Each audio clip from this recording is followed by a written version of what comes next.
Hi there, welcome to another math tutorial on Math Help with Mr. Vivi. Today we'll be solving this problem. To solve this, we'll substitute. We'll say let y, or rather root y equals to x.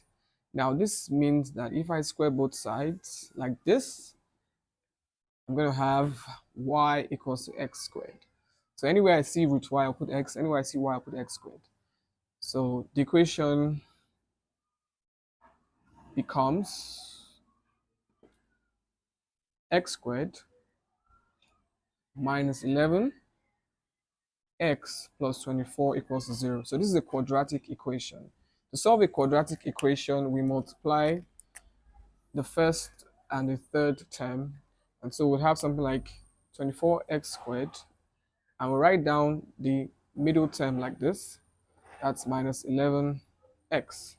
So we're going to look for two numbers that when we multiply would give us 24x squared. And when we add will give us minus 11x. Those two numbers in this case will be minus 3x and minus 8x.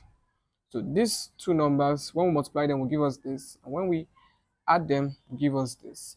So we're going to end up having x squared minus 3x minus 8x plus 24 equal to 0. Then the next step would be to factorize like this and like this.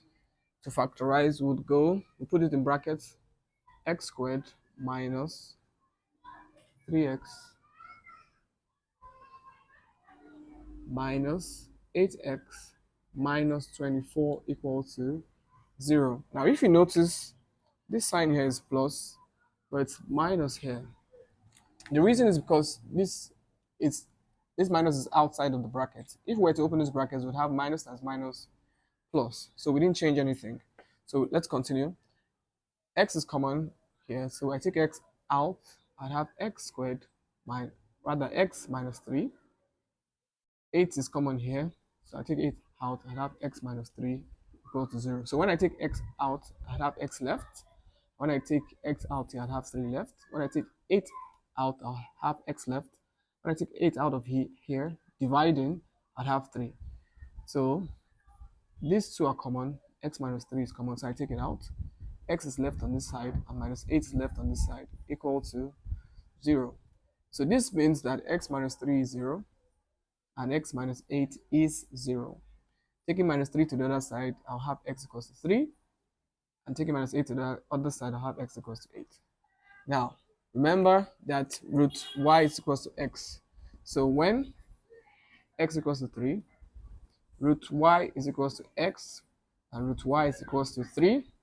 So if I square this, I'd have 3 squared, which is 9. So y is 9.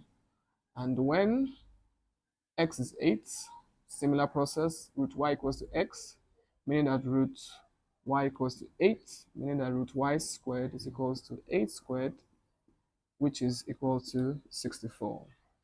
Therefore, y is equals to 9 and 64. Okay, so I hope you found that helpful. If you did, don't forget to like and subscribe. Catch you on the next one.